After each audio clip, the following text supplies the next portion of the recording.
बिहार में इस वक्त ट्रिपल इमरजेंसी है। एक तरफ लू से मौतें हो रही हैं, दूसरी तरफ चमकी बुखार अब तक 100 से ज्यादा बच्चों की जान ले चुका है। वहीं डॉक्टरों की हड़ताल ने पूरा सिस्टम ठप करके रख दिया है। अकेले मुजफ्फरपुर में 96 बच्चों की चमकी से मौत हो चुकी है। ऐसा नहीं है कि मुजफ्फरपुर में चमकी बुखार से पहली बार बच्चों की मौत हुई है, लेकिन सिस्टम और नेता इससे बेफिक्र दिखाई देते हैं। बिहार की सरकार और स्वास्थ्य मंत्री शायद अभी नींद से जागे नहीं है। स्थिति यह है कि बिहार का स्वास्थ्य महकमा भगवान भरोसे चलता नजर आ रहा है।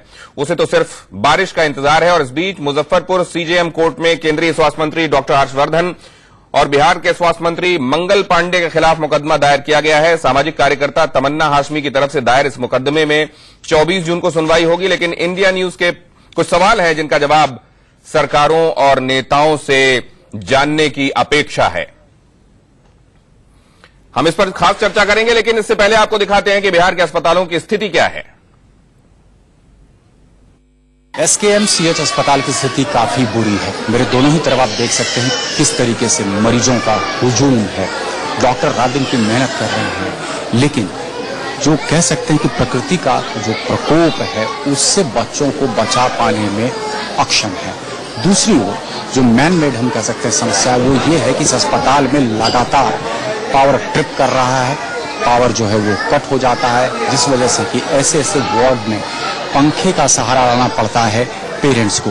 आपको दिखाना चाहते हैं अभी मीडिया के इंटरवेंशन और अधिकारियों के इंटरवेंशन के बाद बिजली की व्यवस्था की गई, नहीं तो परिजन ऐसे पंखा लेकर के रहते हैं ताकि बच्चे को पंखा झला जा सके। दरअसल इंसेफेलाइटिस गर्मी की वजह से, डॉक्टरों का मानना है कि गर्मी की वजह से होता है। 290 से ज्यादा बच्चे इस अस्पताल में हैं। अब आप अनुमान कीजिए कि बिस्तर तकरीबन 50 थे और इतनी बड़ी संख्या में अगर बच्चे इलाज के लिए आ जाएं तो समस्या तो होनी ही है। और यही कारण है कि इस तरीके से जमीन पे भी बिस्तर लगा करके वहां पे भी बच्चों का इलाज कराया जा रहा है।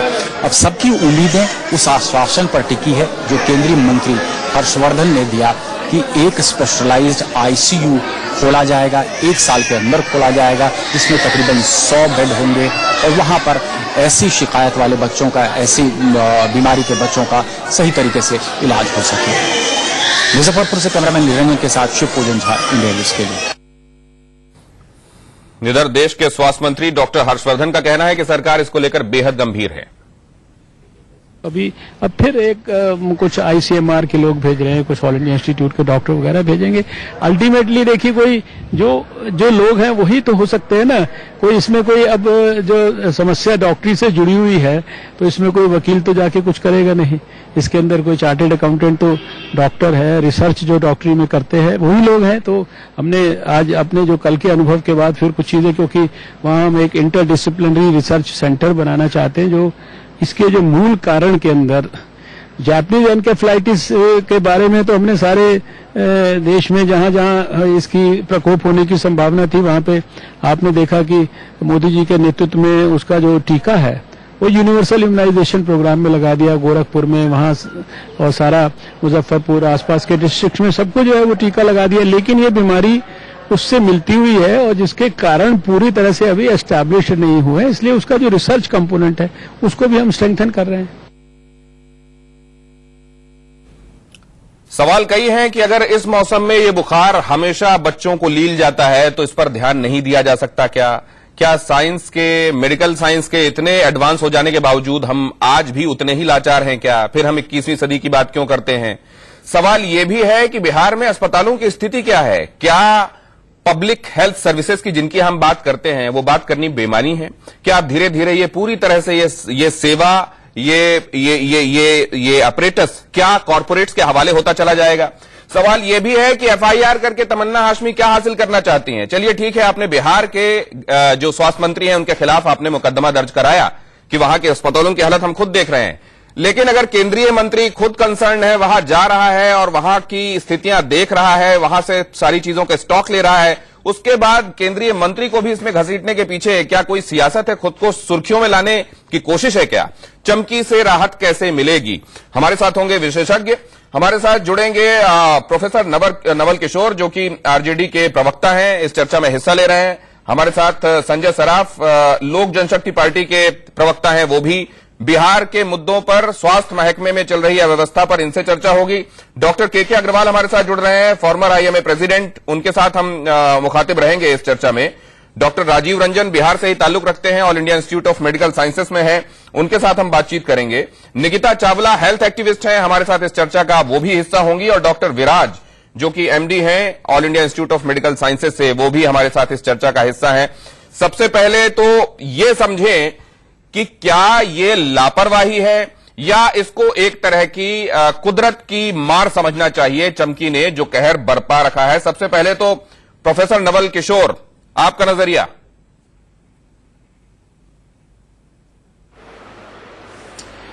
देखिए, किसी भी आपदा से निपटने के लिए सरकार की तैयारी को देखना सबसे पहली प्राथमिकता होनी चाहिए।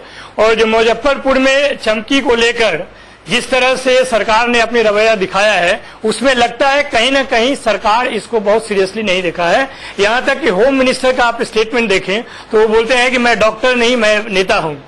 नीतीश कुमार अभी तक वहां पर नहीं गए हैं और इतने दिनों के बाद आज वो समीक्षा बैठक कर रहे हैं। इसे पता चलता है कि जिस बीमारी से इतने बच्चे और गरीब तबके के बच्चे मर रहे हैं, हॉस्पिटल के जो अधिकारी हैं, आईसीयू के इंचार्ज हैं, डॉक्टर ऐश्वर्य का अपना स्टेटमेंट है कि यहाँ पर न तो डॉक्टर है उतना मात्रा में, न नर्स है, न बेड है, न दवाइयां हैं।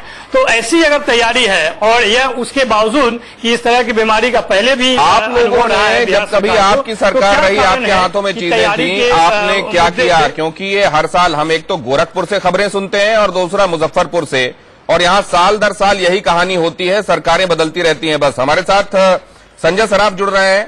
संजय, आपका नजरिया क्या है इस पर? क्या ये लापरवाही है, तंत्र की लापरवाही है, या ये असल में ऐसी बात है जिसको अभी पूरी तरह से समझा भी नहीं जा सका कि एक ऐसा रहस्यमयी बुखार है और इसलिए ये लाचारगी है? नहीं है, हमारी गवर्नमेंट पूरी कोशिश कर रही है। स्टेट गवर्नमेंट और सेंट्रल गवर्नमेंट दोनों बहुत सीरियस है। आप देखिए, मंगल पांडे जी जो स्टेट के हेल्थ मिनिस्टर है वो भी वहीं पर बैठे रहे।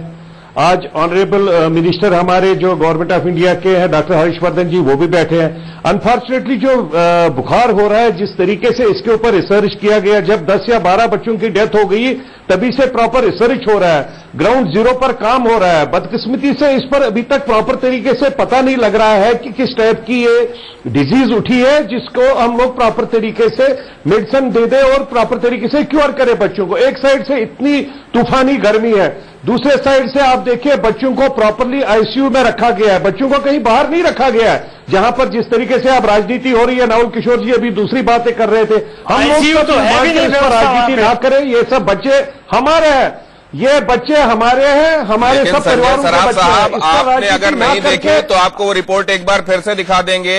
और ये श्री कृष्णा मेमोरियल जो हॉस्पिटल है, यहाँ के अस्पताल में क्या क्या स्थिति है?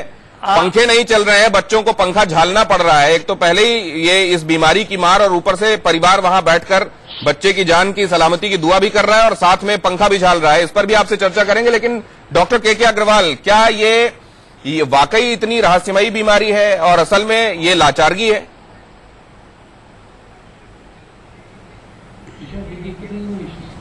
कॉज, जिस बीमारी का कारण ना पता लगा हो अभी तक, क्या ये हाइपोग्लाइसीमिया है, क्या ये हीट डिसऑर्डर है, तो डेफिनेटली इस बीमारी का कंसर्न तो है। पोस्टमार्टम होना चाहिए, डायग्नोज होना चाहिए as early as possible. 100 deaths हो गई और कारण नहीं पता लगा, कहीं ना कहीं पे हमारे सिस्टम में गड़बड़ी है। क्योंकि अगर आपको पता नहीं लगेगा तो और 100 बच्चे मर जाएंगे इस सिचुएशन के अंदर में। Therefore it is a situation, perfect situation for a state emergency. इसमें कोई ब्लेम गेम का, I don't think so this is the time for blame game कि इसकी गलती है कि उसकी गलती है। चीज सिर्फ ये है कि सारा प्राइवेट और गवर्नमेंट सेक्टर मिलके कारण को ढूंढे और आगे वाली डेथ्स को रोके। और एक, अगर आपको लगता है कि पूरे वर्ल्ड के अंदर में आप बात करिए कि ये सिचुएशन क्या हो सकती है क्योंकि अगर ये कहना कि भी हम रिसर्च कर रहे हैं, हमें पता नहीं लग रहा है ये गर्मी की वजह से है, हाइपोग्लाइसीमिया है, क्या है? डॉक्टर राजीव, मैं आपसे ये जानना चाहता हूं कि जो बजट एलोकेट होता है R&D के लिए, उसमें कितना प्रोविजन होता है, और R&D इस तरह के मामलों में कितना होता है? हम क्यों नहीं समझ पा रहे हैं कि ये है क्या मामला?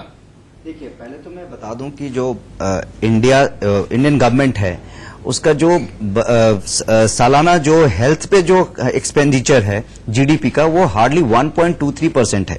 जीडीपी का वो हार्डली 1.23% है। तो इतनी बड़ी कंट्री में आप पब्लिक स्पेंडिंग अगर 1.23% करते हैं और आप चाहते हैं कि सारी इलाजों का और सारी रिसर्च फंडिंग भी डीएसटी वगैरह भी आपको साइंस डिपार्टमेंट और इससे ही जाता है, तो सच में इंडिया में जो R&D में जो फंडिंग है वो बहुत ही कम है, सरकारी फंडिंग बहुत ही कम है और पिछले साल इसको घटाया भी गया है। तो मेरी सेंट्रल गवर्नमेंट से ये मांग है कि एक तो आप जीडीपी बढ़ाइए हेल्थ सेक्टर में, और दूसरा जो रिसर्च सेक्टर में आप जो एक्सपेंसेस दे रहे हैं उसको भी बढ़ाइए। अभी रिसेंटली हमने एम्स में फर्स्ट रिसर्च डे किया था, क्योंकि हमारा जो सेंटर है all India institute of medical sciences, वो वर्ल्ड में रिसर्च में 2nd नंबर है। और साइमल्टेनियसली देखिए, मेडिकल कॉलेजेस में पढ़ाई के साथ साथ रिसर्च भी जरूरी है, क्योंकि इस जैसे केसेस जो अभी ये एक्यूट इंसेफेलाइटिस है जो अभी ये केस हुआ है, तो इसमें रिसर्च, जैसे कि सर ने बोला, के अग्रवाल सर ने बोला कि अभी पता नहीं चल पाया है, the cause of the death अभी पता नहीं चल पाया है। तो रिसर्च करके ही हम इसका डायग्नोसिस पता कर सकते हैं और इसका इलाज भी पता कर सकते हैं। क्यों नहीं हो रही है डॉक्टर साहब? सवाल यही है ना, इतने साल बीत गए। नहीं, सरकार से सेंट्रल लुक देखिए, पहले तो है कि health is a state parameter, okay, तो इसमें राज्य सरकार को भी सोचनी चाहिए। और दूसरा है कि जो रिसर्च सेंटर्स हैं, जैसे आईसीएमआर जो है, आईसीएमआर सेंट्रल गवर्नमेंट के अंदर से होती है और it's our neighbour at AIIMS, तो ये सारा जो फंडिंग है सेंट्रल गवर्नमेंट का है। तो सेंट्रल गवर्नमेंट में फंडिंग बढ़ेगी, रिसर्च होगा, तो ये एक जो स्टेप है ये गवर्नमेंट को लेना पड़ेगा, तभी इसमें कुछ हो सकता है। लेकिन इसमें डॉक्टर विराज, ये लोग इस कदर परेशान हैं, और सोचिए अगर उनको ये दिखाई दे कि ये तो पता भी नहीं है कि हुआ क्या है बच्चों को, तो ले जा रहे हैं, क्या उनका ट्रीटमेंट होगा? कितनी लाचारगी होगी, खासतौर से उन घरों में जहां पर कोई इस तरह का पेशेंट होगा। देखिए, जब कोई इस प्रकार की नई बीमारी होती है जिसका कॉज अननोन होता है, जब पहली बार ह्यूमन सिविलाइजेशन को स्ट्राइक करती है, तो जैसे कि जब इवन, अब मैं कंपैरिजन मुझे नहीं पता कितना, लेकिन जब HIV भी जब स्टार्टिंग में आया था, तभी बड़े बड़े विकसित देशों को भी कई समय तक रिसर्च करना पड़ा समझने के लिए कि हो क्या रहा है। अभी जैसे कि अभी वो जैसे एरिया है, वहां पे एक तरीके का वायरल टाइप का बुखार होता था, जिसको हम वायरल एनकेफेलाइटिस कहते थे। कई कारण होते हैं उसके। एक जो कॉमनली अभी कहा जा रहा है कि लीची के साथ एसोसिएटेड एक बुखार आता है, जिसपे एक बड़े यूएस के जर्नल में भी आर्टिकल पब्लिश हुआ था कि अगर शाम को आप भूखे रहे और वो विशिष्ट प्रकार की लीची खाई तो आपका ब्लड शुगर लो होके आपको बाद में एनकेफेलाइटिस हो सकता है।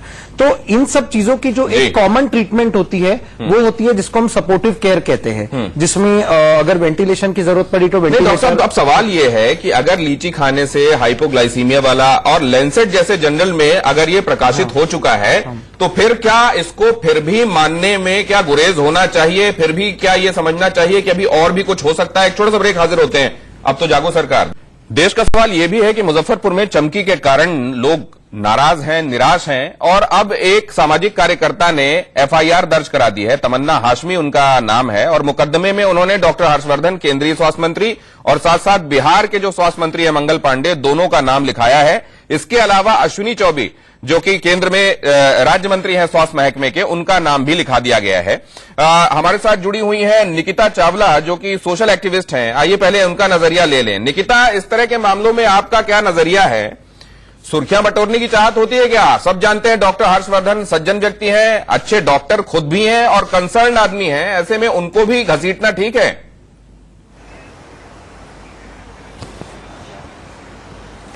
देखिए, जब आग लगती है तो बुझाने के लिए ना सबको रिस्पॉन्सिबिलिटी लेनी होती है। ये जो एसी कमरे में बनाए जाते हैं ये योजनाएं अक्सर ग्राउंड लेवल तक, नीचे तक नहीं पहुंचती हैं।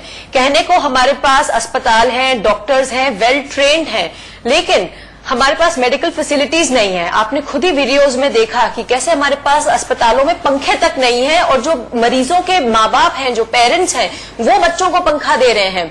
कहने को हमारे पास दवाइयां हैं, बट दवाइयां एक पहुंची नहीं है। दूसरी बात यह है कि हमारे पास फर्स्ट स्टेज की दवाई है चमकी की, सेकंड, थर्ड और फोर्थ स्टेज की दवाइयां ही नहीं है। सो ये जो डॉक्टर्स हैं ना, इनकी ट्रेनिंग कंप्लीट है और ना हमारी सरकार ने। निकिता, मेरे साथ यहाँ एक्सपर्ट बैठे हुए हैं और उनका ये कहना है कि ये वायरल डिजीज है और वायरस अपना जीनोम बदलता रहता है। कई बार उसमें ऐसे म्यूटेशन के लक्षण आ जाते हैं कि आप दवाइयों से उसको ठीक नहीं कर सकते। Then probably you have to go for another medicine, और जब तक आप वो लेके आओगे उसने फिर से तो उस केस खुद को में- म्यूटेट कर लिया होगा। हमारे साथ गुलरेज शेख, डॉक्टर गुलरेज शेख, भारतीय सर, जनता पार्टी के आपको- प्रवक्ता, उनका रुख हम तो कर सर, सकते हैं। रिसर्च डॉक्टर के लिए गुलरेज शेख, आपको पैसा और समय इसमें निकालना स्वास्थ्य पड़ेगा। महकमे को देखने वाले मंत्री सर, को, वो भी पैसा केंद्र में जो और देख रहे हैं, रिसर्च उनको के लिए आपको FIR spend में करना लिया जाना, पड़ेगा। इसको आप कैसे सरकार देखते हैं को तो डॉक्टर फिर गुलरेज? और भी सतर्क होना चाहिए। ये आपराधिक लापरवाही है सरकार के पार्ट पे, आपराधिक लापरवाही है, criminal negligence for not having okay, point taken, point taken. Nikita ji समझ गए आपकी बात। डॉक्टर गुलरेज से सवाल था मेरा, बाकी मेहमानों के पास आते हैं। डॉक्टर गुलरेज जल्दी से रिस्पॉन्ड कीजिए। आप कुछ कर दें। हेलो डॉक्टर गुलरेज आवाज आ रही है हेलो? आपको? हेलो डॉक्टर गुलरेज तक हमारी हेलो? आवाज साफ नहीं पहुंच पा रही है, स्ट्रगल कर रहे हैं वो हमको सुनने में। हम हेलो? डॉक्टर के अग्रवाल के पास जा सकते हैं। डॉक्टर के अग्रवाल, जैसा राजीव और विराट मेरे साथ बैठे हुए डॉक्टर्स मुझे बता रहे थे कि ये चैलेंज है, क्या आपको लगता है, जैसा आप कह रहे थे कि पोस्टमार्टम्स किए जाने चाहिए और R&D होना चाहिए, आपको लगता है उसके बाद हम कहीं किसी सॉल्यूशन पर पहुंच सकते हैं, या चैलेंज इसलिए बना रहेगा क्योंकि ये वायरस डिसेप्टिव है?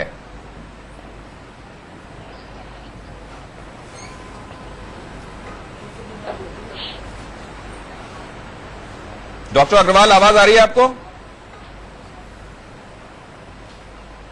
क्या राजीव ये डिसेप्शन क्या इस चैलेंज को ऐसे ही बनाए रखेगा? ये देखिए, I told you before that we need to do a lot of research to get to a conclusion, and research will also give us a treatment option for all these diseases. Okay. So, नहीं, लेकिन अगर आप बता रहे हैं कि IMCR इसके लिए रिस्पॉन्सिबल है, ICMR, लेकिन आप ये साथ में ये भी बता रहे हैं कि 1.2 of GDP Yes, that's what I said. ये खर्च हो रहा है, और उसमें भी जो R&D के लिए है वो तो और भी कम होगा, उसको आप तभी बता तो रहे हैं मैंने पहले से बोला, घटा दिया तभी गया तो है। मैंने बोला। नहीं, तो इस तरह के जो चैलेंजेस हैं, ये पूर्वी उत्तर प्रदेश में गोरखपुर की तरफ हम जो देखते हैं, ये रीजनल एंड सीजनल डिजीजेस भी हैं। ओके, ये एक पर्टिकुलर रीजन में होती हैं, और एक पर्टिकुलर सीजन्स में इसका जो इंसिडेंस जो इंक्रीज होता है, एक पर्टिकुलर सीजन में इंक्रीज होता है। तो वी नीड, हमें एक प्रॉपर, जो मैंने बार बार मैं इसी पे स्ट्रेस करूंगा, जोर दूंगा कि हमें इसके लिए एक प्रॉपर रिसर्च सेंटर, और नहीं, मैं बहुत एक साधारण व्यक्ति की तरह समझना चाहता हूं, जी। जैसा आपने अभी बताया था ब्रेक के समय, जी, जी। कि जुकाम जल्दी जल्दी इसलिए होता है जी। क्योंकि उस इन्फेक्शन को जो करने वाला कॉजिंग जो वायरस होता है वो अपना DNA बदल लेता है, DNA टाइम टू टाइम बदल लेता है। तो अभी आपने जो दवाई खोजी वो अगली बार इफेक्टिव नहीं रहेगी। बिल्कुल। तो क्या इसी तरीके से चमकी की दवाई बना भी ली जाए तो अगली बार फिर चैलेंज होगा क्या? इट्स अ चैलेंज, क्योंकि यही हम जानना चाहते हैं। लेकिन एक बार फिर से नवल किशोर जी, RJD spokes person Naval Kishore जी, जो मुख्य चीजें हैं, शिक्षा, सड़क, स्वास्थ्य, इन चीजों पर सरकार हमेशा वोट, मतलब वो पार्टियां जो सरकार बनाती हैं। बिहार के स्वास्थ्य अधिकारी एक प्रेस कॉन्फ्रेंस कर रहे हैं, पहले उधर चलें, फिर आते हैं नवल किशोर जी के पास। जो SKMCH के डॉक्टर साहब ने भी कहा था कि वो उपलब्ध नहीं है, ऑर्डर देने के बाद उपलब्ध होता है। ऐसी तैयारी कर रहे हैं अगले वर्ष के लिए, जिसमें इसको बेहतर। दूसरी बात है कि कल इस बात पर भी चर्चा हुई है कि एक एक्यूट एंसेफेलाइटिस सिंड्रोम के लिए SKMCH के प्रांगण में एक अलग से एक यूनिट बनाया जाए, जिसमें 100 बेड का पीडियाट्रिक ICU हो, और राज्य सरकार को निर्देशित किया गया है कि हम इसका DPR इमीडिएटली भारत सरकार को उपलब्ध कराएं, ताकि पूरी की पूरी राशि उनके द्वारा उपलब्ध कराई जाएगी। हम लोग कोशिश करेंगे कि अगला सीजन जब भी चालू हो उसके पहले ये 100 बेड का जो PICU है, ये मुजफ्फरपुर के अस्पताल के प्रांगण में चालू है। कुछ ऐसी दवाएं हैं जो SKMCH के डॉक्टर साहब ने भी कहा था कि वो उपलब्ध नहीं है, ऑर्डर देने के बाद उपलब्ध होता है। इस तरह की घटना न घटे, इसके लिए तैयारी की जाएगी। ये सब बता दीजिए। ORS बंटवाएंगे आप फ्री में, या लोगों को परचेज करके ORS डिस्ट्रीब्यूशन हो रहा है, और हमारी सारी फ्रंटलाइन वर्कर्स जो आशा फ्री दिया गया। अभी एक लास्ट और जो निर्णय हुआ है, इसमें बताते हैं इस मीटिंग में, कि खासकर उन जिलों में जहां पर फ्लू का प्रभाव है, उन जिलों में। डॉक्टर राजीव, ये जो आप देख रहे हैं, ये नी जर्क रिएक्शन है, ये वहां सरकार चाह रही होगी, राज्य सरकार की, अभी वैसे ही वो वेस्ट बंगाल में बवाल चल रहा है, कहीं हमारे यहां भी कुछ ना हो जाए, इसलिए जल्दी से प्रेस कॉन्फ्रेंस करो, ORS दे रहे हैं, कुछ कर रहे हैं, ये दिखाओ, ये वो है या ये संजीदा एफर्ट्स हैं? अगर सच में वो रियलिटी में अगर इसका एक कंक्लूजन, इसकी निदान चाहते हैं तो बहुत अच्छा है, बहुत बेहतर है। अगर निदान चाहते हैं तो बेहतर है, मतलब आपके समझ गए। वो अभी फिलहाल जो हो रहा है वो प्लेइंग टू द गैलरी है। विराट, देखिए इस सिचुएशन में ना अगर कोई करेक्टेबल कॉज है, जैसे ओआरएस लेना, पानी पिलाना, ग्लूकोज लेते रहना, ये चीज बताना बहुत जरूरी है। मैं इसको पॉलिटिक्स के नजर से नहीं देखूंगा। अच्छा। क्योंकि अगर पैनिक जल्दी स्प्रेड हो सकता है, लोगों में घबराहट ज्यादा हो सकती है, लोग हड़कंप मच सकती है, लोग 100, 200, 1000 के मात्रा में हॉस्पिटल में स्ट्राइक कर सकते हैं। तो लोगों को जल्दी आइडेंटिफिकेशन हो कि एग्जैक्टली क्या प्रॉब्लम है और उसका क्विक सोल्यूशन, अगर पानी या जैसे मैं आपसे ये भी समझूंगा कि एक व्यक्ति जिसके घर में कोई पेशेंट है उसको क्या करना चाहिए, लेकिन उससे पहले मैं बहुत देर से निकिता कुछ कहना चाह रही है। क्विकली निकिता। जी, मैं ये कहना, देखिए मैं कोई डॉक्टर नहीं हूं, बट एज अ नागरिक of the society, as a आम पर्सन, मैं आपको ये बात जरूर कहना चाहूंगी कि ये जैसे ओआरएस की बात हो रही है, ये सब इनकी पीआर टीम्स ने भी बोला होगा करने को, लेकिन जो सुविधाएं हैं, बेसिक इंफ्रास्ट्रक्चर जो है कि बेड्स हो, पंखे हो, जो दवाइयां हो, जो जनरल चीजें हो, वेदर और not a chamki breaks out और it does not break out, ये हमेशा एक गुड क्वांटिटी में सप्लाई में होनी चाहिए। और डॉक्टर्स को जो रिसर्च का पैसा चाहिए, as we already discussed, 1.23% is all we spend of our GDP on the health sector. उससे हमें कई ज्यादा स्पेंड करना चाहिए, क्योंकि जो हेल्थ है, आई मीन स्वास्थ्य है तो हम है, वरना रियली डॉक्टर अग्रवाल, हम इसको कैसे देखें? ये ग्लास आधा भरा है कि आधा खाली है? पहले कॉलेरा, मलेरिया जैसी चीजों में सैकड़ों की तादाद में लोग मारे जाते थे। आज रिसर्च एंड डेवलपमेंट ने बहुत सारी चीजों को सुधारा भी है, हॉस्पिटल्स की स्थिति पहले से ज्यादा ठीक दिखाई देती है, लेकिन पॉपुलेशन हमारे लिए एक बड़ा चैलेंज है, जिसको हम डेमोग्राफिक डिविडेंड कहते हैं। वही पॉपुलेशन हमारे लिए चैलेंज बन गया है। How do you look at it? मैं विराज ये सवाल आपसे पूछूंगा क्योंकि डॉक्टर अग्रवाल हमारे साथ अब नहीं है। देखिए, अगर आप बाकी सारे विकसित देशों के कंपैरिजन में इंडिया को देखेंगे तो हमारा जो स्ट्रेस रहता है वो सर्विस डिलीवरी पे रहता है। रिसर्च तब आता है जब आपके सारे पॉपुलेशन को आप ऑलरेडी अच्छे से कैटर कर पा रहे हो। लोगों का अगर मलेरिया की दवाइयां ही एंड तक नहीं पहुंच पा रही है, तो जो नई बीमारी स्ट्राइक हो रही है या होगी, उसके रिसर्च के लिए हम पहुंचना बड़ा मुश्किल है। इजराइल जैसा अगर आप छोटा देश देखोगे, वो कोई भी नया आविष्कार करता है, 1-2 साल के अंदर वो उनके सारे पॉपुलेशन के पास पहुंच जाता है and are ready to export that also. हम एक बेसिक अनीमिया जैसे चीज को भी करेक्शन करने के लिए हमको कई टाइम लगता है, क्योंकि हमारा पॉपुलेशन बड़ा है, ज्योग्राफिकल डिफिकल्टीज है, एम्यूनिटीज जैसे कई जगहों पे कॉम्प्रोमाइज्ड है। तो ये सब जब हो पाएगा तब हम आगे के नेक्स्ट स्टेप पे पहुंच पाएंगे। डॉक्टर गुलरेज तमन्ना हाशमी, सामाजिक कार्यकर्ता, डॉक्टर हर्षवर्धन का नाम मुकदमे में लिखाया उन्होंने। वो लापरवाह मान रही है सिस्टम को, केंद्र के ऑपरेटर्स को भी, राज्य के ऑपरेटर्स को भी। आपका रिएक्शन क्विकली।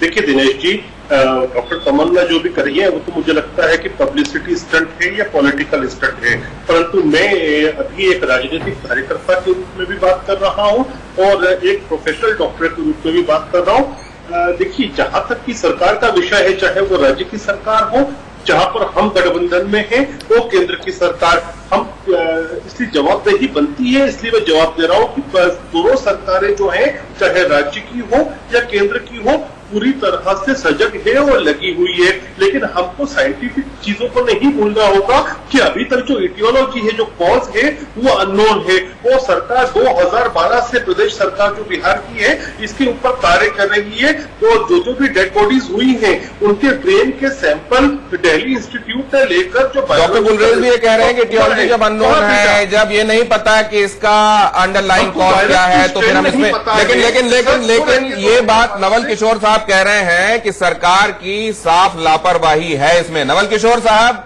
आप इसमें सरकार की लापरवाही क्यों मानते हैं?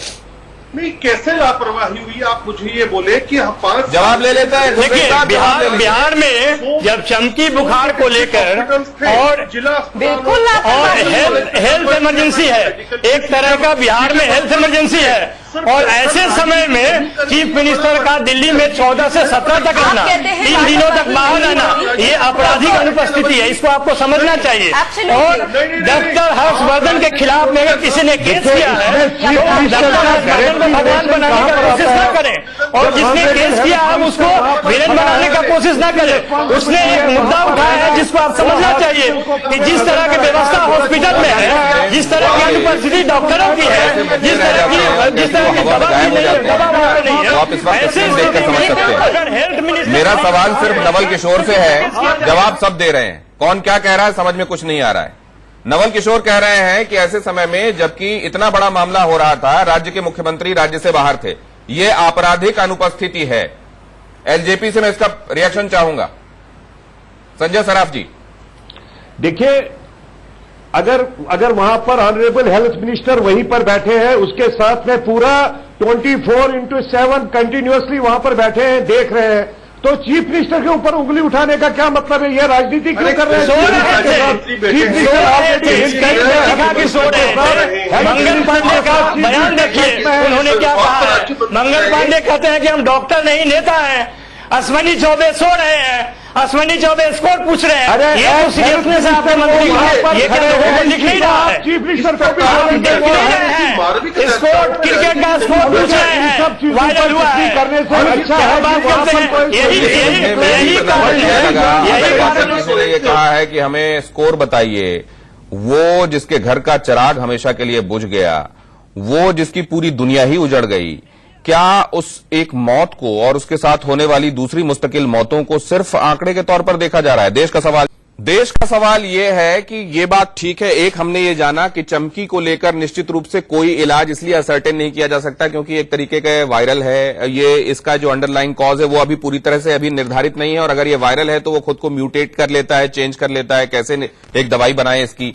लेकिन हम ये समझने की कोशिश कर रहे हैं कि अस्पताल की हालत आपने देखी, चरमराए हुए, एक बिस्तर पे 2-2, 3-3 लोग दिखाई दे रहे हैं, हवा झाला जा रहा है, पंखे से पंखा ऊपर चल नहीं रहा है। मतलब एक तो परेशानी वैसे ही, और उसको और बढ़ा देने वाली ये चीजें। क्यों इस तरह की स्वास्थ्य व्यवस्था, हम बड़ी स्थिति सुशासन बाबू की वहां सुनते रहे, लेकिन उसके बावजूद संजय सराफ साहब, ये सुशासन इधर क्यों कुछ ठीक नहीं कर पाया? नहीं, ऐसा नहीं है। हेल्थ के ऊपर बहुत काम हुआ है, आप सब लोगों को पता है। पिछले 4-5 साल में जितना काम हुआ है, everybody knows it. But unfortunately जो नेचुरल कैलेमिटी है, आपको पता है, नेचुरल कैलेमिटी का जब स्ट्राइक हो जाता है तो ऐसा नहीं है कि हम लोग चुपचाप बैठे हैं। अरे सर, आपने अस्पताल के विजुअल नहीं देखे क्या? प्रॉपर तरीके से ये नेचुरल कैलामिटी नहीं है, तो ये हर साल स्ट्राइक करती है और आप लोग हर साल कुछ नहीं करते हैं। Sorry, this is not a natural calamity of one time issue, it happens every year. आप लोग को सतर्क रहना चाहिए, उसके हिसाब से बंदोबस्त और प्रबंध करना चाहिए। क्या आपकी बीइंग ए सोशल एक्टिविस्ट अगर आप क्वेश्चन कर रही है तो आप हर साल इसके ऊपर कुछ काम कर रही है क्या? अगर हम लोग काम नहीं कर रहे तो आप कुछ काम कर रही है? नहीं, हम सीधी बात ये संजय सराफ जानना चाह रहे हैं। एक मिनट, उल्टा आपने देख लिया ना, आप कह रहे हैं बहुत स्थितियां सुधरी हैं, पावर आपके ये स्थितियां कम से कम उन तस्वीरों में, अस्पताल की दीवार, पंखे, बेड, ये सब देख के तो नहीं लग रहा कि स्थितियां सुधरी हैं ना। कम से कम सोल्यूशन दे दीजिए। अगर मैडम आपके पास सोल्यूशन है, सोल्यूशन दे दीजिए। We are ready to work on that. Already हम रिसर्च कर रहे हैं, काम कर रहे हैं। अगर आपके बता दो, okay then work on the solution, है ना सोल्यूशन? आप लोग सबसे पहले इंफ्रास्ट्रक्चर और अन्य सुविधाओं को संभालिए, उनको बेटर कीजिए। कंस्ट्रक्टिव सोल्यूशन देंगे इन स्पाइट ऑफ, तो कीजिए ना, तो फिर कीजिए ना, बोलिए मत। लेकिन सोशल एक्टिविस्ट कई बार सुर्खियां भी बटोरना चाहते हैं। निकिता, ये बात ठीक है। अब तमन्ना हाशमी ने डॉक्टर हर्षवर्धन का नाम क्यों लिखाया? कितने सेंट्रल मिनिस्टर हैं जो स्टेट सब्जेक्ट में भी इलाकों का दौरा करके स्थितियां जानने की और संभालने की कोशिश करते हैं? It's an exceptional case. बेचारे को इट्स एन एक्सेप्शनल केस। ये एक एक्सेप्शनल केस था कि सेंट्रल में, जबकि हेल्थ जो है स्टेट सब्जेक्ट है, और मैं यहाँ पे डॉक्टर हर्षवर्धन सर का मैं सच में सल्यूट करूंगा। बिल्कुल, सेंट्रल यूनियन हेल्थ मिनिस्टर होते हुए भी वो बिहार का दौरा किए और वहां जाकर उन्होंने वहां की जो भी कंडीशन है उसका मुआयना किया, और उन्होंने ये बोला कि मैं आईसीएमआर की टीम भेजूंगा, एम्स की टीम भेजूंगा। और भी दिक्कत है, नवल किशोर जी को उसमें भी दिक्कत है। सुनिए, आइए देखें उनके पास इसमें भी क्या है कहने के लिए। नवल किशोर जी कहिए। कोई दिक्कत नहीं है। जिस तरह से भगवान बनाने की कोशिश कर रहे हैं, जिस तरह से आप किसी को विलेन और किसी को हीरो बनाते हैं, उससे समस्या है। किसी ने इसमें बताइए क्या गलत है। और आप कहते हैं, आप ये बताइए कितने बार आपने यूनियन हेल्थ मिनिस्टर को किसी जगह पर प्रॉब्लम होने की स्थिति में, कोई हेल्थ हजार्ड होने की स्थिति में जाते हुए देखा है? मैं खुद बिहार से बिलोंग करता हूं। जब पिछली सरकार थी राजद और जनता दल यूनाइटेड की, उसमें आपने एक ऐसे व्यक्ति को हेल्थ मिनिस्टर बनाया था जो कि 10वीं भी नहीं पास था। आप इस पॉइंट पे बताएं। और आज के दिन में एक सेंट्रल मिनिस्टर जो कि खुद एक डॉक्टर है, एक ENT सर्जन है, और वो जा रहे हैं मुआयना करने के लिए, तो आप उन पर भी सवाल उठा रहे हैं। 10वीं पास कहां से हेल्थ मिनिस्टर होता? और दूसरी बात, नवल किशोर साहब एक बात और बताइए, तो हेल्थ मिनिस्टर आप लोगों की सरकार ने क्या किया? अरे पढ़े लिखे अनपढ़ तो आप हो, पढ़े लिखे अनपढ़ हो, आपको कुछ नहीं आता है। अच्छा, हम ऐसे ही एम्स में बैठे हैं। बस आपको केवल सत्ता के लिए समझौता करना आता है। हम ऐसे ही एम्स में बैठे हैं। आप केवल टीवी चैनल पे बैठ के और इसी तरह की बात करते हैं। मेरा सीधा सवाल है कि अगर कोई सोशल एक्टिविस्ट मंत्री पे केस करता है और वह कोर्ट उसको एडमिट करती है, तो नवल किशोर जी, आप तो ये सुधरवा देते, आपकी सरकार तो सुधरवा देती जब यहाँ पर थी अस्पतालों की हालत। बीमारी तो ये रहस्यमयी है, कम से कम अस्पतालों की हालत तो सुधर सकती थी। 2005 से बीजेपी और जदयू 2005 से क्यों नहीं किया? ये अस्पताल कब का है? आपने क्यों नहीं किया? मुजफ्फरपुर का ये कृष्णा मेमोरियल अस्पताल कब का है? ये पूछता हूँ कि कोई एक राजनीतिक मामला बना के छोड़ दिया इस मेमोरियल का अस्पताल कब से आई? आप पता 2005 से सरकार में कौन है? हम लोग सरकार में कौन है? 2005 के बाद सरकार में कौन है? इसको आप सुशासन लागू करते हैं, अपनी मानने के लिए तैयार नहीं है। इसको सुशासन लागू करते हैं। विषयों में अपनी जिम्मेदारी और अपनी भूमिका नहीं पहचानेंगे। प्रॉब्लम अभी का सवाल 1990 में खोजेंगे। स्वास्थ्य को भी पॉलिटिसाइज कर दिया, और अगर स्वास्थ्य को भी आप पॉलिटिसाइज कर देंगे, वेल्थ के पीछे भाग रहे हैं। जब तुम्हारा हेल्थ ही नहीं होगा तो वेल्थ करके क्या करोगे? इसी हेल्थ को सुधारने के लिए वो वेल्थ खर्च की जाएगी। बहुत धन्यवाद आप मेहमानों का हमारे साथ चर्चा में जुड़ने के लिए। सबसे पहले तो हमारी विनम्र श्रद्धांजलि उन लोगों को जो चमकी बुखार की भेंट चढ़ गए, और उम्मीद हम ये करते हैं कि सिस्टम अब जागेगा, कुछ करेगा ऐसा निर्णायक कि एक बार फिर से चमकी का कहर देखने को नहीं मिलेगा। बहुत धन्यवाद।